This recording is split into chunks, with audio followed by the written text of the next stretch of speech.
Her scream wasn't loud, it was weak.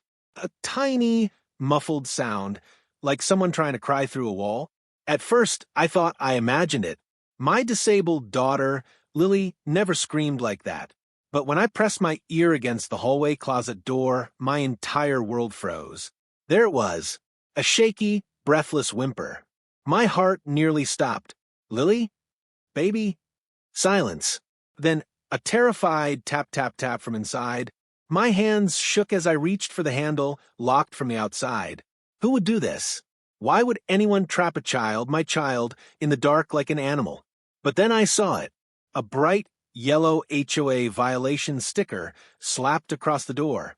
And the signature at the bottom, Karen Whitmore, HOA president. At that moment, something inside me snapped. She thought she could scare a child. She had no idea what I was capable of when protecting my daughter. I never expected our peaceful little neighborhood in Willow Creek to become a battleground. Not until the day my disabled daughter, Lily, came home scared of a woman she barely even knew. Lily is 10 years old, gentle, quiet, and struggles with sensory overload. Darkness terrifies her. Tight spaces make her panic. And despite that, we moved here hoping for a calmer environment, a safe place where she could heal, grow, and just be a child. But everything changed the day Karen Whitmore, the self-appointed queen of the HOA, decided that rules mattered more than human decency. She'd always nitpicked about grass height, parking angles, and trash bins. But nothing, absolutely nothing, prepared me for the moment I discovered what she had done to my daughter. Before I take you into the nightmare that unfolded, I want to know something. Which city are you watching from? Tell me your city in the comments. I love seeing how far these stories travel across the USA. And hey, before we dive deeper, make sure to subscribe. This helps us keep sharing real stories that expose the truth hiding behind picture-perfect neighborhoods. Now back to that night, when I pulled the HOA sticker off the closet door and saw Lily curled in a ball, shaking, crying, whispering, "Mommy, I'm sorry," I realized something horrifying. This wasn't an accident. This wasn't a misunderstanding. This was deliberate. Someone had taken my little girl, shoved her into a dark closet, locked the door from the outside, and walked away like she didn't matter. And that someone was the same woman who lectured us about community standards every weekend. She wanted power. She wanted control. But now, she was about to learn what happens when a mother's instinct turns into fire. I remember the sound my keys made when I dropped them, a sharp metallic clatter that cut through the hallway like a warning bell. My hands shook so violently I couldn't even recognize my own grip. The closet door loomed in front of me, a plain white door I had walked past hundreds of times, but tonight it felt like the gate to a nightmare. "Lily? Baby, can you hear me?" I whispered, trying to keep my voice from cracking. A tiny whimper answered. Not loud, not even clear, just broken. Something inside my chest twisted, so painfully I thought I might collapse. I grabbed the doorknob and twisted hard, locked. My heart dropped. The lock was external. Only someone from the outside could have done it. And then I saw the bright yellow HOA sticker. Property safety violation. Signed by Karen Whitmore, HOA president. My blood ran cold. What kind of person writes their name so proudly after locking a child in a dark closet? I shook the knob again, harder. "Hold on, sweetheart. Mommy's right here." Inside, there was a soft rustling, followed by a small sob. "Mommy, it's dark." Dark. My sweet girl was terrified of the dark. I didn't think. I didn't hesitate. I threw my body against the door. One hit. Two. The frame rattled. On the third, with a crack, the cheapwood splintered and gave way. The moment the door opened, Lily tumbled forward, her little body shaking from head to toe.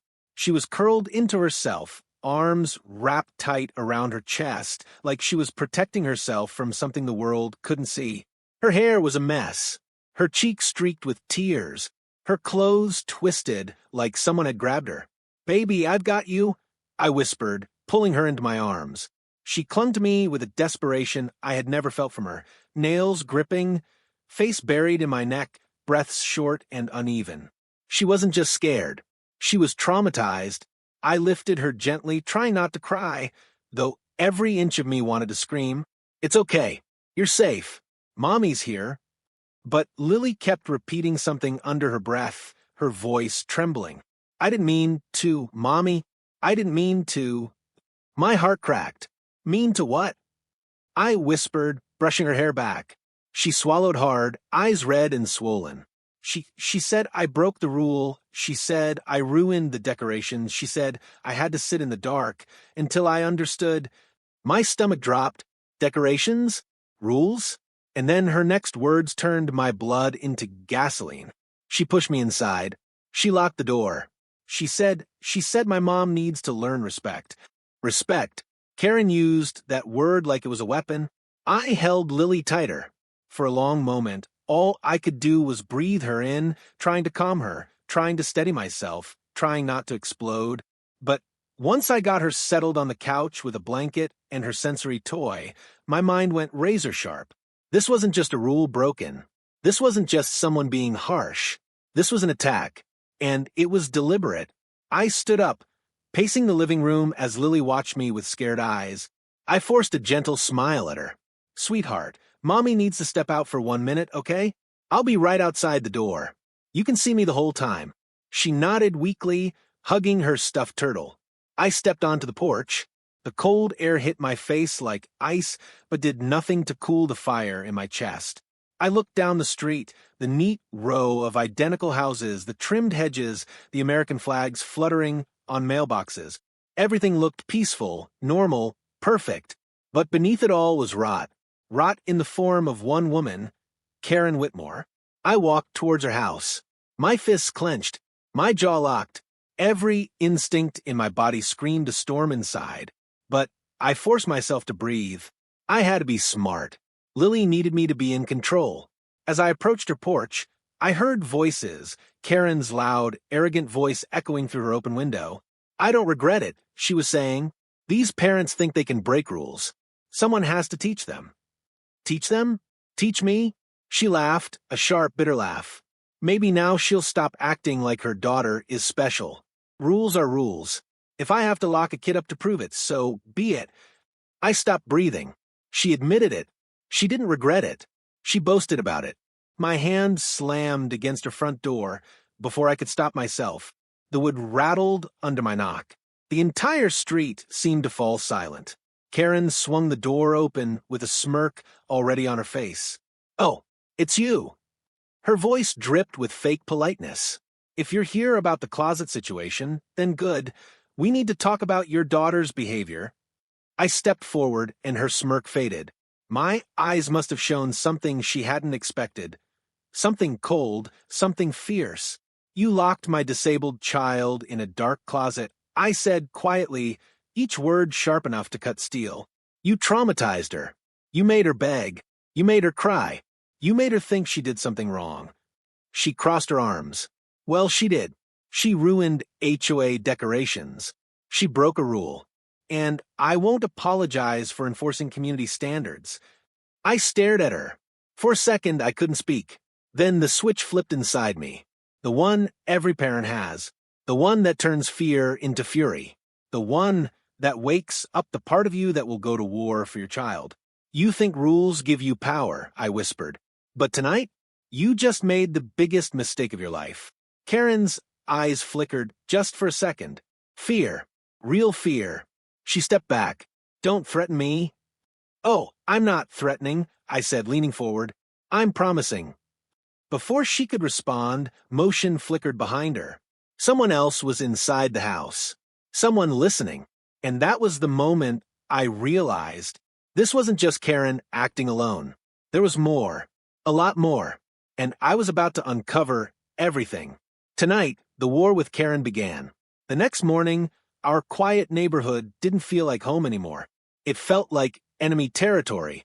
Every driveway, every mailbox, every neatly trimmed lawn suddenly looked suspicious. Every curtain that moved felt like someone watching. That's the thing about trauma. Once it settles into your bones, the world shifts around it. Lily barely slept. She woke up shaking 3 times during the night, clinging to my shirt and begging, "Mommy, Don't leave me alone again. Don't close the door. I kept every light on, every door open, every shadow away from her. But while comforting her, I also planned, because now I knew Karen wasn't just cruel, she was dangerous. And dangerous people hide behind power, rules, and committees. By morning, my phone buzzed with a new message. HOA group notification, mandatory meeting today, attendance required. And beneath it, a note from Karen, we will be addressing yesterday's behavioral incident involving your daughter. Please come prepared. Behavioral incident. That phrasing alone made me want to scream. I stared at the message, jaw tightening. She wasn't backing down. She was going to double down and twist the story so the entire HOA believed Lily was the problem. This wasn't about decorations. This was about control. And Karen controlled the HOA like a dictator. I looked over at Lily, sitting on the couch with her turtle plush pressed to her chest, eyes still puffy from crying. How could anyone look at this child and see a threat? How could anyone justify what she had done? I brushed her hair gently. Baby, I'm just going to the meeting room down the street. Mrs. Parker will stay here with you, okay? Our neighbor, a sweet retired lady, nodded reassuringly. I won't leave her side. Not for a second. Lily looked scared but trusted Mrs. Parker. Come back soon, she whispered. I will, I promise, kissing her forehead. Mommy's not letting anything happen to you again. With that vow burning inside me, I walked toward the HOA center, a small building Karen used like her royal courtroom. When I stepped inside, the room went silent. Eyes turned. Some pitted, some judged, some whispered. Karen sat at the head of the table, her arms folded, her lips curled into the satisfied smirk of a queen awaiting her victory. Beside her sat two board members, Mr. Finch and Mrs. DeLuca, always loyal to Karen, always eager to stay in her good graces. Power attracts followers, and followers protect power. Karen's voice echoed through the room. Let's begin. She didn't even greet me, didn't ask how Lily was, didn't show an ounce of remorse. She clicked her pen dramatically and slid a paper forward. Yesterday, an incident occurred involving your child damaging HOA property. As president, I took appropriate disciplinary action.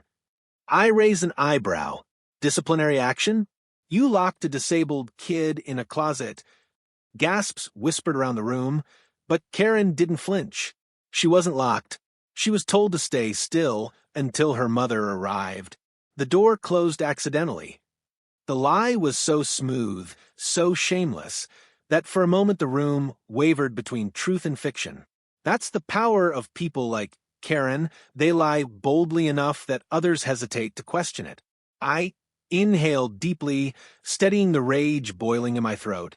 Karen, I broke down my own closet door. The lock was turned. The sticker with your signature was on it. Her eyes narrowed. A sticker does not prove intention. She told me you push her inside. Karen leaned back, folding her arms as if she had rehearsed her false calm. Children imagine things, especially children with challenges. A low murmur rippled through the room, and it wasn't a supportive one. People were shifting, uncomfortable, unsure. Some looked at her like she had gone too far. She noticed. Her smile faltered for half a second.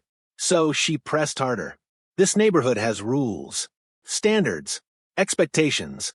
And when your daughter pulled down the HOA Halloween banner, what was I supposed to do? Allow vandalism? She brushed against it and it slipped. I snapped. She didn't vandalize anything. Karen scoffed. That's your version. Mine is different. That was her play. Two versions of the story. One from a mother overreacting and one from a powerful HOA president maintaining order. The board members whispered among themselves. Karen saw them wavering and panicked. She slammed her palm on the table. I'm tired of parents thinking they're above rules. Your daughter caused damage. So I handled it. End of discussion. Her outburst backfired. Several neighbors exchanged uneasy glances. Mrs. Hernandez, a mother of three, cleared her throat. Karen, even if a child made a mistake, why wasn't the parent notified immediately?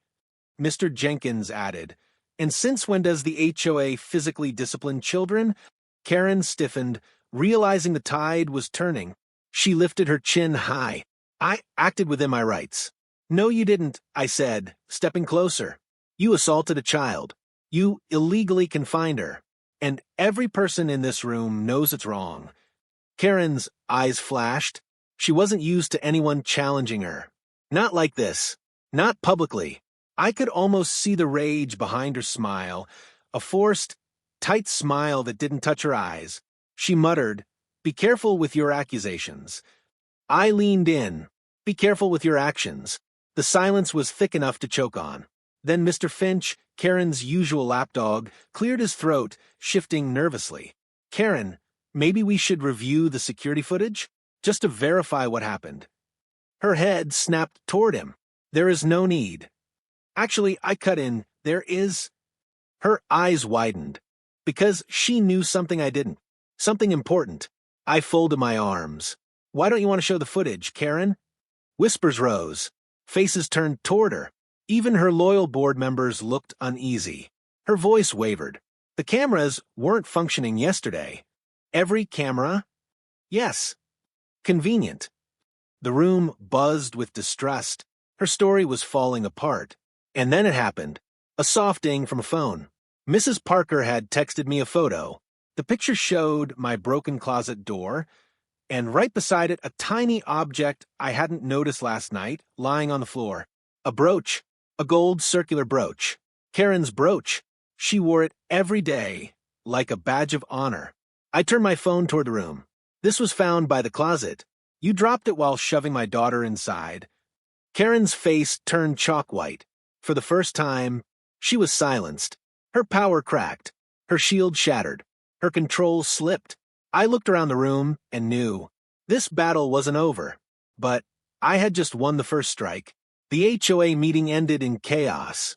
Karen stormed out first, her heels snapping across the tile floor like gunshots. Board members whispered among themselves.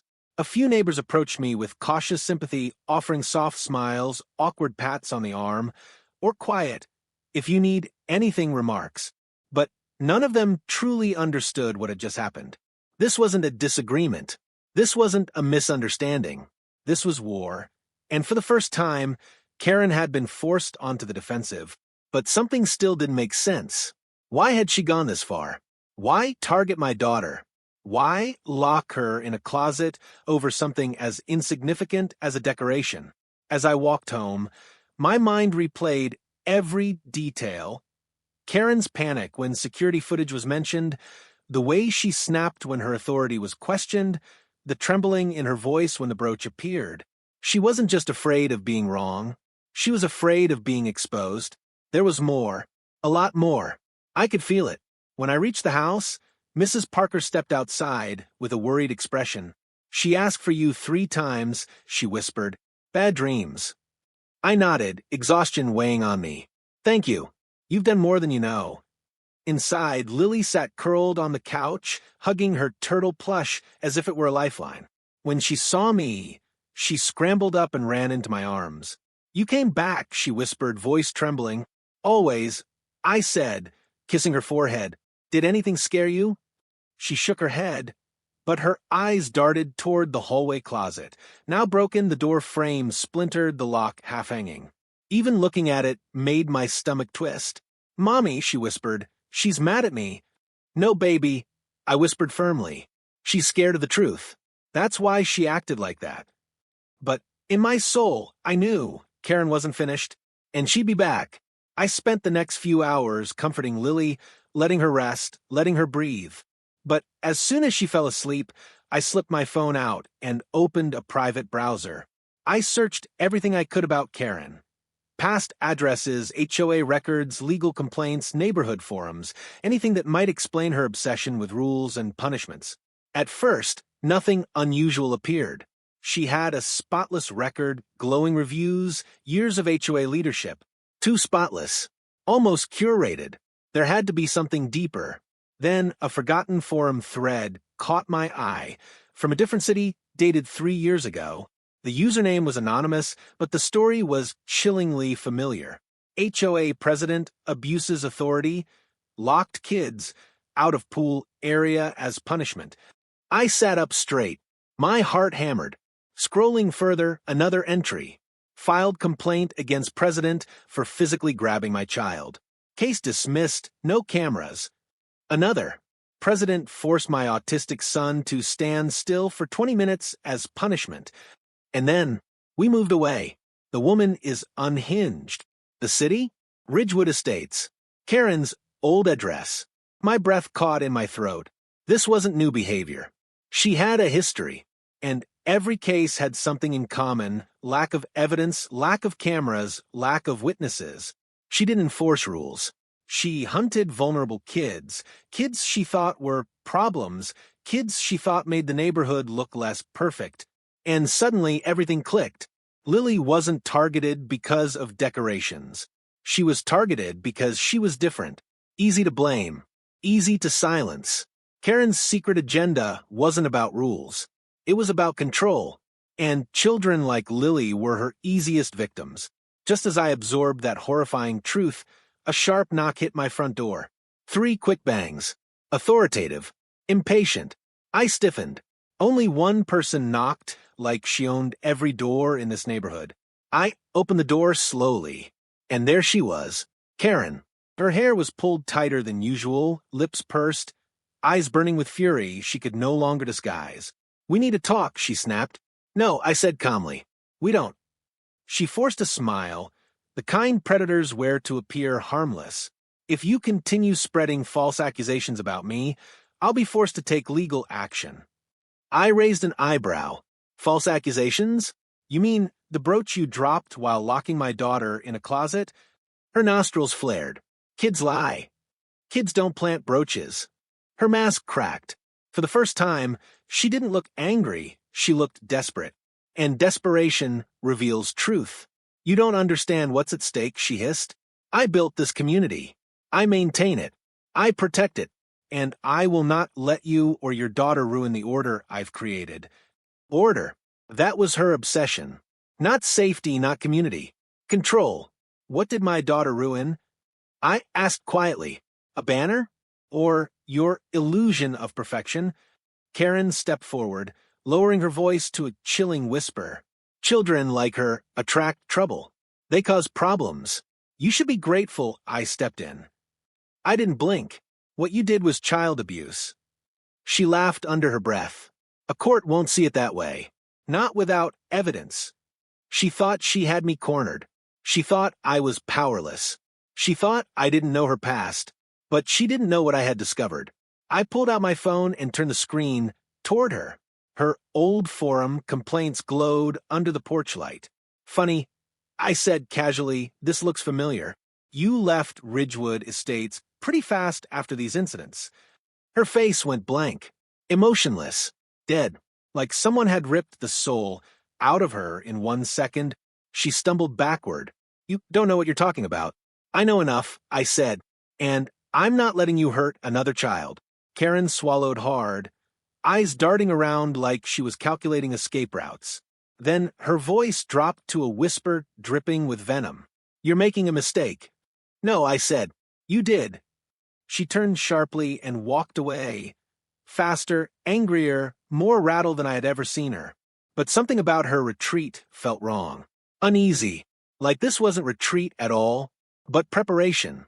Something told me Karen wasn't done. Not by a long shot. And the next move she made would be darker than anything she'd shown so far. Because now she wasn't just protecting her power. She was protecting her secrets. And people who protect secrets don't fight fair. The war had truly begun, and I had just stepped into the part of the battlefield I couldn't see. After Karen stormed away from my porch, the air felt heavier, like the sky itself was warning me. Something had shifted. She wasn't just angry. She was cornered. And cornered people don't back away. They attack. I kept checking the windows that evening, looking out at the quiet street where porch lights flickered calmly, disguising the chaos simmering beneath. Neighbors passed by walking their dogs, some glancing nervously at my house, others pretending not to notice. But I knew Karen was somewhere plotting her next move. Her silence wasn't surrender, it was strategy.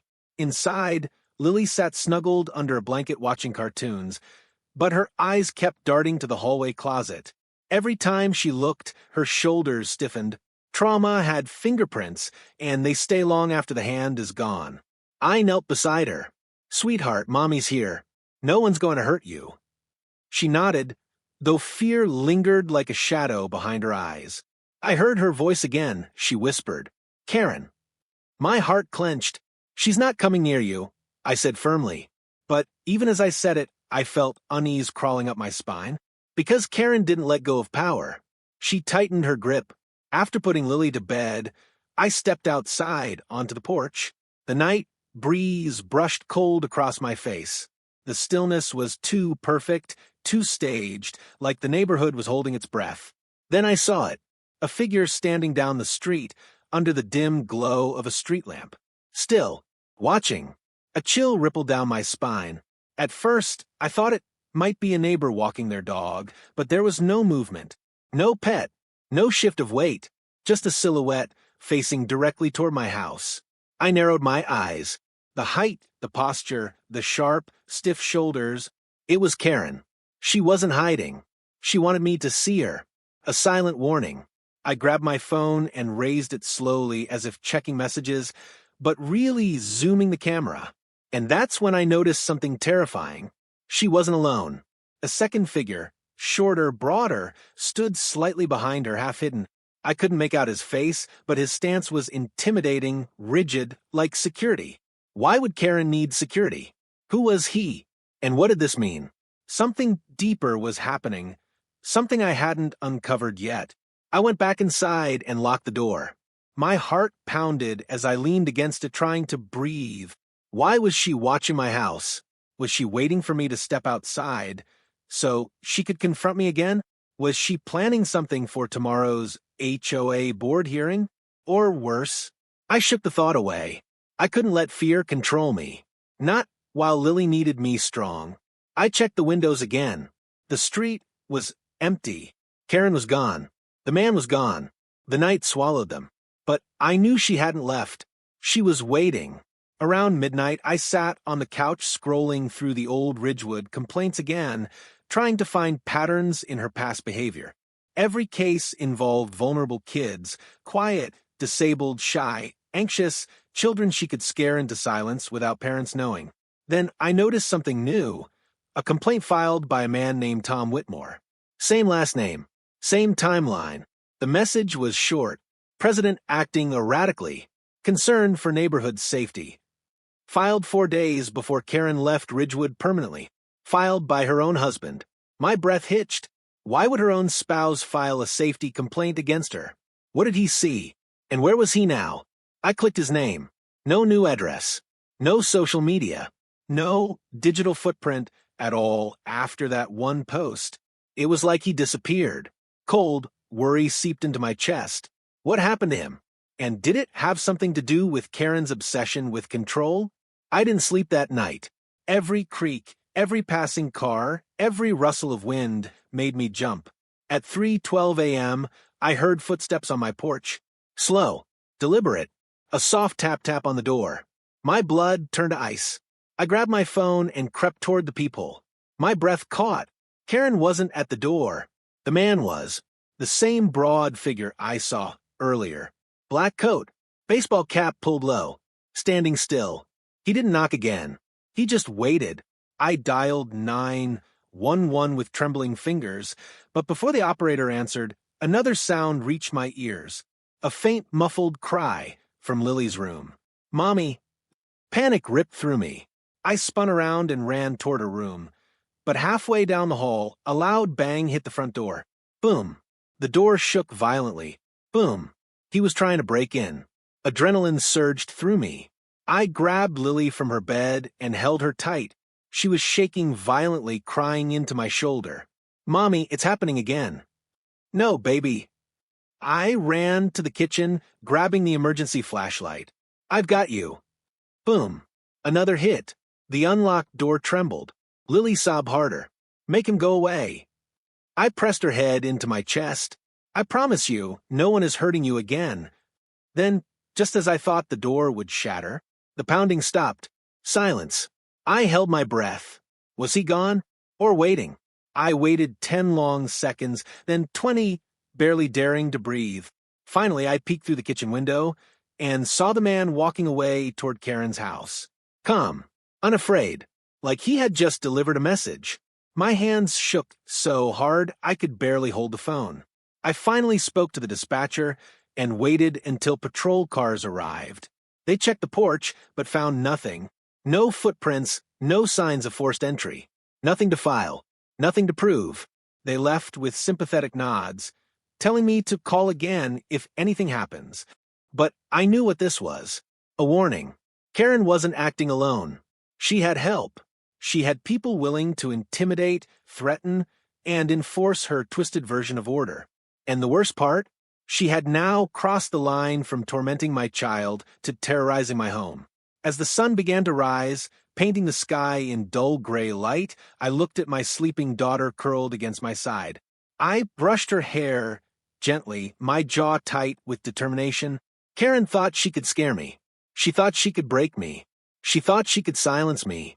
But she forgot one thing. A mother who's been pushed too far isn't afraid. She's unstoppable. And now, I wasn't just fighting for justice. I was fighting for Lily's safety, our home, and the truth Karen had buried for years. The next move would be mine.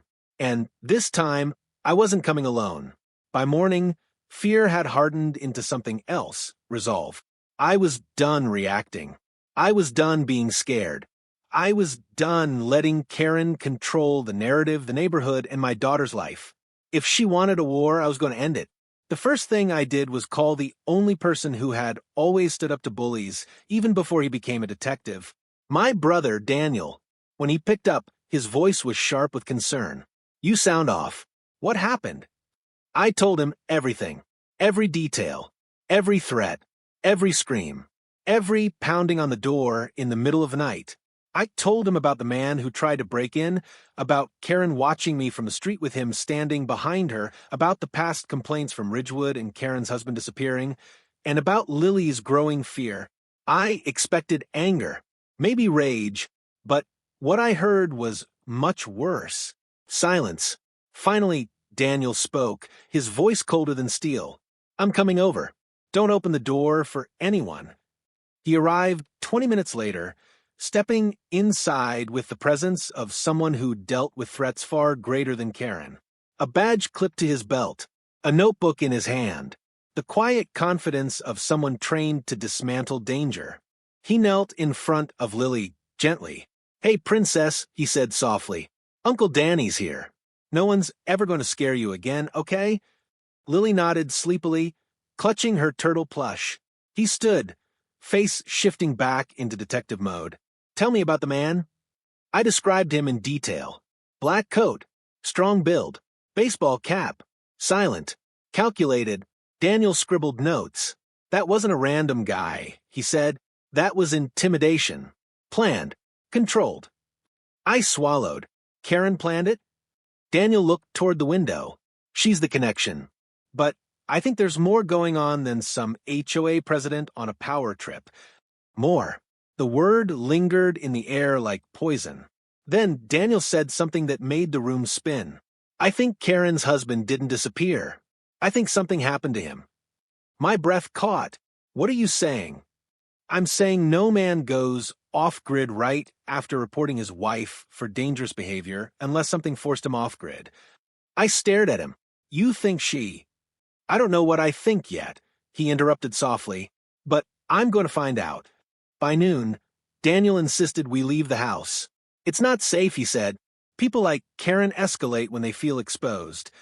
I packed Lily's things quickly, her sensory toys, her turtle, her blankets. But as we loaded the car, something stopped me cold. A new HOA violation notice was taped to my door. Bright yellow, oversized letters, homeowner safety review required. Child endangerment investigation. Signed by Karen Whitmore. Child endangerment? Me? I tore the notice off the door. Daniel snatched it from my hand and read it. This isn't a violation, he said darkly. This is a setup. She wanted to twist the narrative, turn neighbors against me, Make the community question my parenting. Make me look unstable. A classic Karen tactic, attack the victim. Get in the car, Daniel said, scanning the street. Now. I strapped Lily into her seat. She clutched her turtle tightly, whispering, "No closet, Mommy. No closet." My heart cracked. The wound was still fresh, and Karen wanted to make it deeper.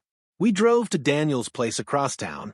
His home was secure, gated, surrounded by neighbors who minded their business.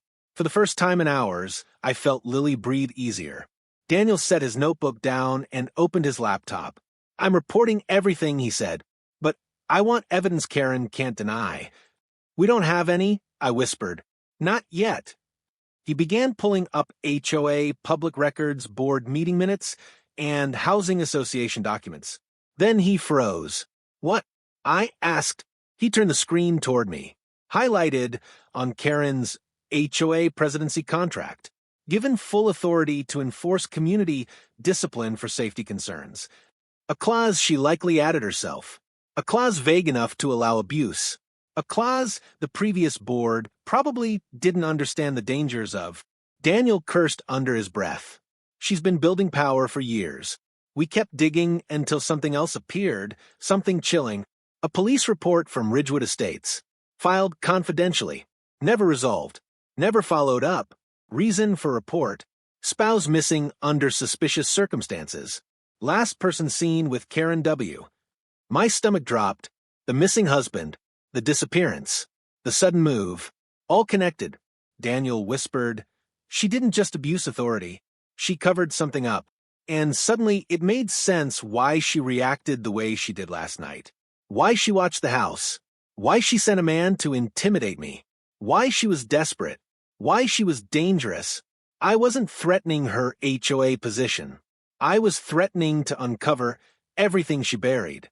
Around 6 p.m., as Lily napped on the couch, Daniel's phone buzzed. He frowned when he saw the message. "What is it?" I asked anxiously. He showed me the text. A message from an unknown number. "Stop digging. You're making a mistake." Daniel's jaw clenched. "This is connected to Karen. Someone's watching us." Fear prickled across my skin. What do we do? He stood, grabbing his keys. We confront her before she escalates again. But we do it my way. Controlled. Strategic. I swallowed hard. "You think she'll fight back?" Daniel looked me dead in the eyes. "She sent a man to your house in the middle of the night. She's willing to intimidate a detective. She locked your daughter in a closet. She covered up her husband's disappearance." He paused. "And tonight, she's going to realize she targeted the wrong family." The sun had barely set when we drove back to Willow Creek. The neighborhood was quiet. Too quiet. Karen's house glowed with warm lights, as if nothing sinister lived inside those walls. But I knew better. Daniel knew better. He stepped out of the car first, scanning the street with expert caution. Then we walked up Karen's driveway. Together. Before we could knock, the door opened on its own. Karen stood there, calm, composed, smiling like she'd been expecting us. "Detective," she said pleasantly. "What a surprise." Daniel's hand hovered near his badge. "Karen Whitmore. We need to talk." Her smile widened. "I was wondering when you'd finally show up." And in that moment, I realized something chilling. She wasn't intimidated. She wasn't scared. She wasn't retreating. She was ready, prepared, waiting. Karen stepped aside, gesturing into her home. "Well then," she said softly, eyes gleaming with something dark and controlled. "Shall we discuss the truth?" Every instinct in my body screamed, this is the trap she's been building. And stepping inside might change everything. Forever. Karen's house smelled like lemon polish and cold fear. The moment we stepped over the threshold, a weight settled in my chest, heavy, suffocating wrong. Her home was spotless, staged, almost too perfect, like she had spent years curating an image that hid the truth leaking from the cracks. Daniel walked in first, his posture controlled, hand resting near his badge. He scanned the room, eyes sharp, analyzing exits, corners, shadows, every potential danger. I stood beside him, breathing slowly, willing my legs not to tremble. Karen closed the door behind us with a soft click, a deliberate, chilling sound. So, she said lightly, as if we were here for afternoon tea, "You've made quite the mess digging into my past." Daniel stepped forward. "Where is your husband, Karen?" The question hit the air like a grenade. Karen froze. Her smile hardened. "You're very bold for a man who has no jurisdiction here." She tilted her head. "This is a community matter." "This became a criminal matter," Daniel said evenly, "the moment you locked a child in a closet, and the moment you sent a man to intimidate her." Karen's lips twitched, but she didn't deny it. I stepped forward, anger pushing aside fear. "What do you want from my daughter?" "Why her?" Karen stared at me with something between disgust and obsession. "She disrupts order," she said simply. "Children like her attract chaos. They make neighborhoods unsafe. And parents like you." Daniel cut in. "Enough.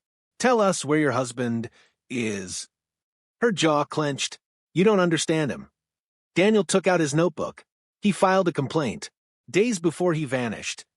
Something flickered in her eyes. Fear, grief, anger, guilt? She laughed softly, bitterly. "My husband was weak. He couldn't handle responsibility. He left, ran away, abandoned everything." "Funny," Daniel said, "because I traced his last phone ping. He held up his phone, showing coordinates. It was in this neighborhood." Karen's composure cracked. Barely noticeable, just a twitch in the corner of her mouth. But Daniel saw it. So did I. "He didn't leave, did he?" Daniel asked quietly. "Not this neighborhood. Not you." Karen's breathing changed. Sharp, shallow, unsteady. "He tried to destroy what I built," she whispered. "He tried to take my power, my authority. And you stopped him." Daniel's voice was low, steady, ready. Karen stepped back slowly, her fingers tightening around the edge of a chair. "He tried to ruin everything. He wanted to expose me." Expose her? Confirming everything. Daniel moved subtly, positioning himself between Karen and me.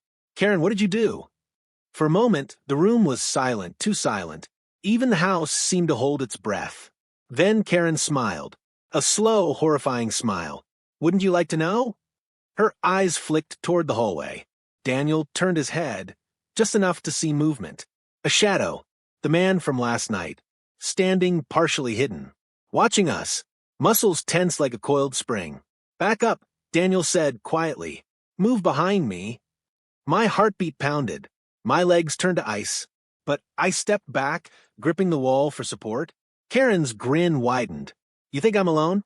You think power comes without protection?" Daniel's voice turned sharp. "Sir, identify yourself." Step forward slowly. The man didn't move, didn't speak, didn't blink. Karen stepped beside him and touched his arm. He twitched at the contact, jaw tightening. "He understands order," she said. "Unlike the rest of you." "Who is he?" Daniel demanded. Karen lifted her chin proudly. "Someone who knows what happens when people disobey."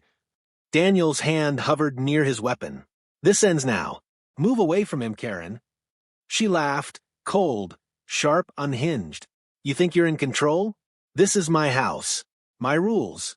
But then, something unexpected happened. The man stepped forward. Just one slow step. Enough light hit his face. He wasn't threatening. He wasn't violent. He wasn't confident. He was terrified. Eyes glassy. Hand shaking. Like a man trapped in a cage he couldn't escape. Daniel saw it too.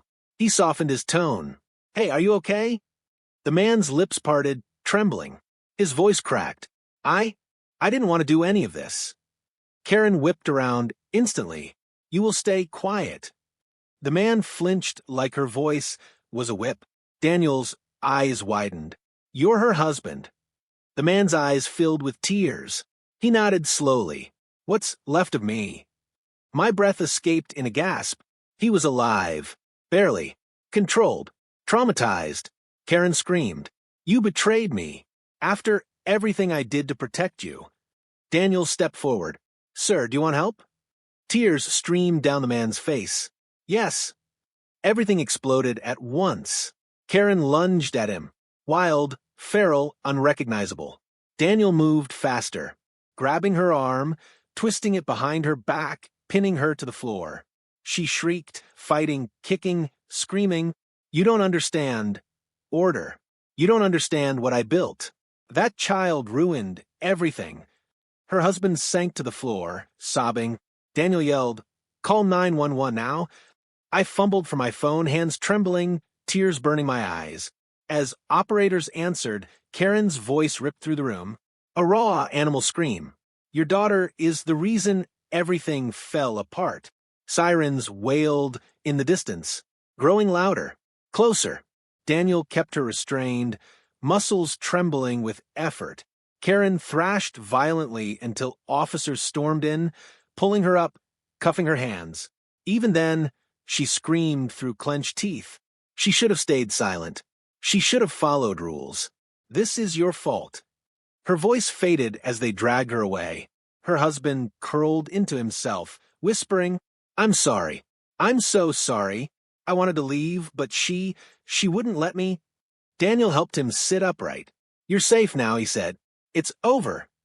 I stood frozen, shaking, barely breathing.